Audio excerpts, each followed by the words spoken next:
Last video में हम gibberellin के फंक्शंस पर बात कर रहे थे। हमने बोल्टिंग, इंटरनोडल इलोंगेशन और अल्फा माइलेज एक्शन पर डिस्कस कर लिया था।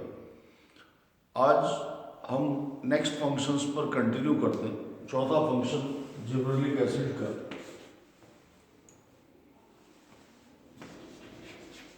सीड जर्मिनेशन है।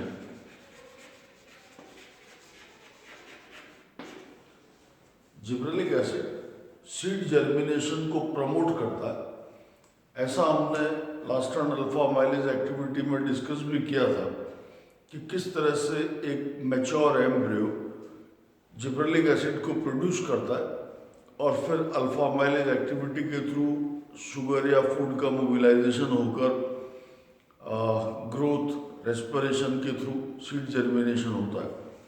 इसी तरह से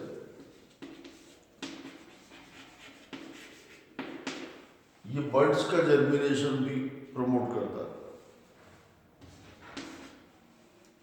इसके अलावा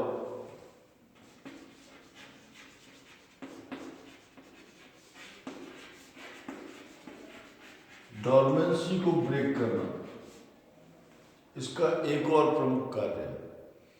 डॉर्मेंसी हम आगे जाकर एक छोटे से 1 और 2 मार्क क्वेश्चन के लिए इसको डेफिनेशन वाइज डिस्कस करेंगे।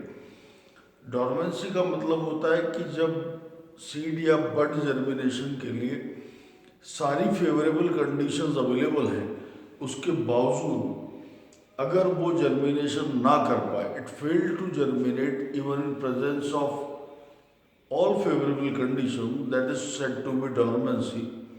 उस डॉर्मेंसी को ब्रेक करने के लिए जिबरेलिक एसिड का यूज किया जाता है। इसके अलावा ये फ्लावरिंग प्रमोट करता है इन लॉन्ग डे प्लांट्स।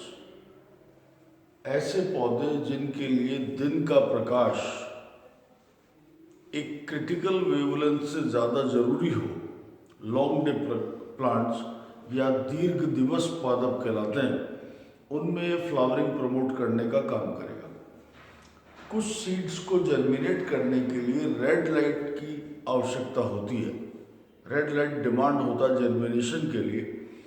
ऐसे सीड्स को जिन्हें लाइट चाहिए उन्हें फोटोब्लास्टिक सीड कहा जाता है। जर्मिनेशन के लिए जिन्हें लाइट चाहिए, जिन्हें रेड लाइट चाहिए उन्हें पॉजिटिव फोटोब्लास्टिक कहा जाता है, और जिनमें रेड लाइट जर्मिनेशन को इनहिबिट करता हो उन्हें नेगेटिव फोटोब्लास्टिक सीड्स कहा जाता है। तो ये लाइट की जो डिमांड है कुछ प्लांट्स में सीड जर्मिनेशन के लिए, रेड लाइट की जो डिमांड है उसको सब्स्टिट्यूट करने का काम करता है, उसे विस्थापित करता है। कहने का मतलब ये है कि रेड लाइट देने के बजाय अगर जिबरेलिक एसिड का उपयोग किया जाए तो भी वो सीड नॉर्मली जर्मिनेट कर जाते हैं।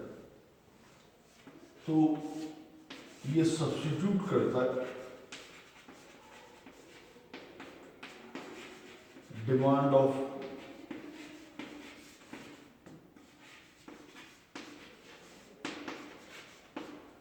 Red light.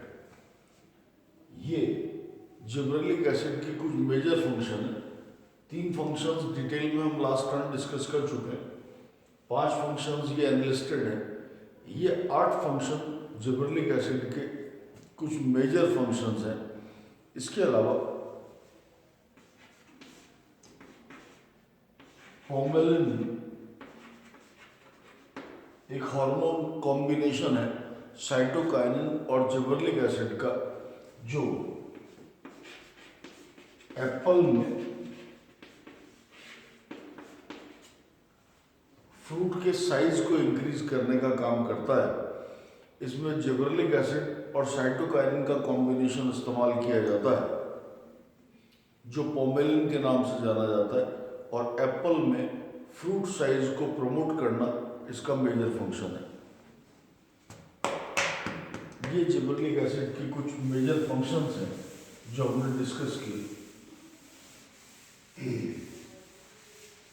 कुछ केमिकल्स अवेलेबल हैं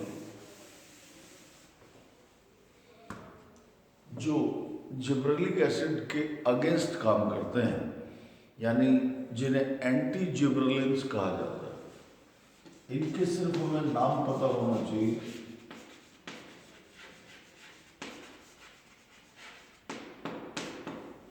एंटी जिब्रेलिन्स के जैसे साइकोसेल है, या जिसे सीसीसी के नाम से जाना जाता है। इसके अलावा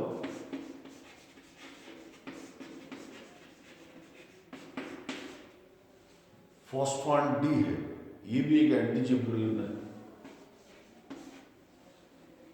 इसके अलावा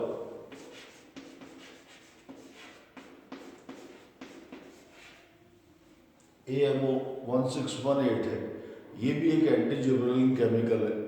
इन तीनों एंटी जिब्रेलिन्स के सिर्फ हमें नाम पता होना चाहिए कि इन केमिकल्स को एंटी जिब्रेलिन कहा जाता है। एग्जाम्पल के तौर पर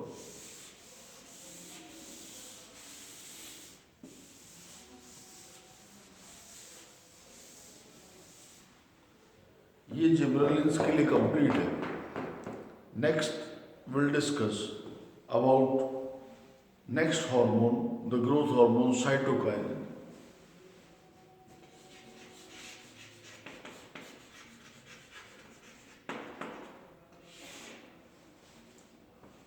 Cytokinin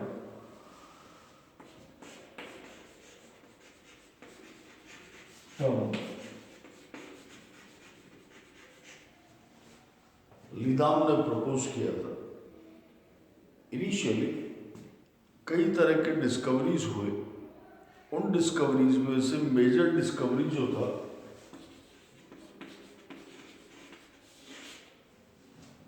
वो स्कूग की थी, और स्कूग ने ये प्रपोज किया कि कुछ केमिकल्स हैं जिनमें टेंडेंसी है कि वो सेल डिवीज़न को प्रमोट करते हैं। जैसे अगर डीएनए का इस्तेमाल किया जाए, या मान लीजिए डीएनए के अलावा ईस्ट कल्चर्स का इस्तेमाल किया जाए, ईस्ट सेल एक्सट्रैक्ट का इस्तेमाल करें, कोकोनट वाटर का इस्तेमाल करें, ये सारी चीज़ें सेल डिवीज़न को प्रमोट करती हैं।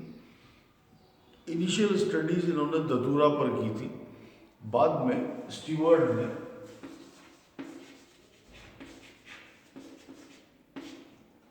ये प्रपोज किया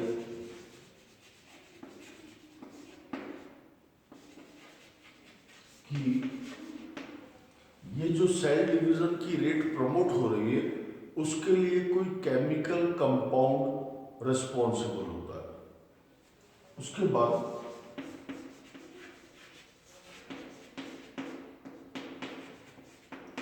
स्कूग एट अल ने कुछ और एक्सपेरिमेंट्स किए, और उन एक्सपेरिमेंट्स के थ्रू ये मालूम पड़ा कि टोबैको पिथ कल्चर्स जो हैं, टोबैको पिथ कल्चर्स में अगर बाहर से ईस्ट एक्सट्रैक्ट या डीएनए इस तरह की चीज़ को डाल दी जाए तो सेल डिवीज़न का रेट प्रमोट होता है। इन सारी प्रमोशनल स्टडीज से फाइनली ये क्लियर होता जा रहा था कि कोई केमिकल है जो इस सारी चीज़ के लिए रिस्पॉन्सिबल है। इसके पश्चात एक केमिकल आइसोलेट किया गया, काइनेटिक,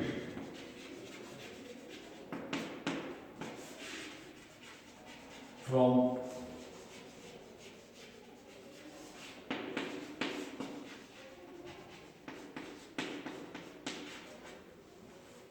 हेरिंगस्पोन डीएनए। इसे पहला नेचुरली डिस्कवर्ड साइटोकाइनिन कहा गया। ये हेरिंग नाम की जो मछली है उसके स्पर्म डीएनए से इसे आइसोलेट किया गया, और बाद में ये पाया गया कि वास्तव में जो काइटिन है वो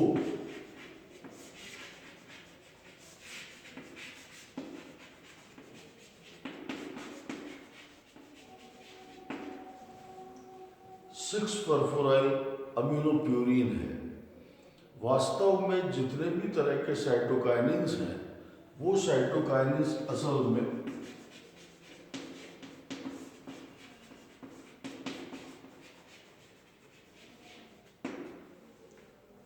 मॉडिफाइड प्यूरिन्स होती हैं।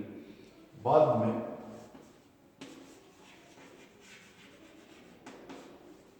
जिएटिन को डिस्कवर किया गया मेज प्लांट से। इसके अलावा और भी कई तरह के केमिकल जैसे डाइहाइड्रोजिएटिन है,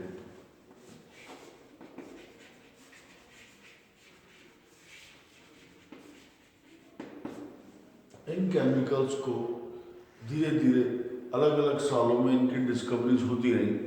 जीटीन, डाइहाइड्रोजीटिन कि ये सारे जो केमिकल कंपाउंड्स हैं ये सारे मॉडिफाइड प्यूरिन्स हैं और इन सब केमिकल्स में टेंडेंसी है जनरल कि ये सेल डिवीज़न की रेट को प्रमोट करते हैं। नेक्स्ट वीडियो में हम इसकी और केमिकल नेचर और टेंडेंसीज पर डिस्कस करेंगे। Thank you.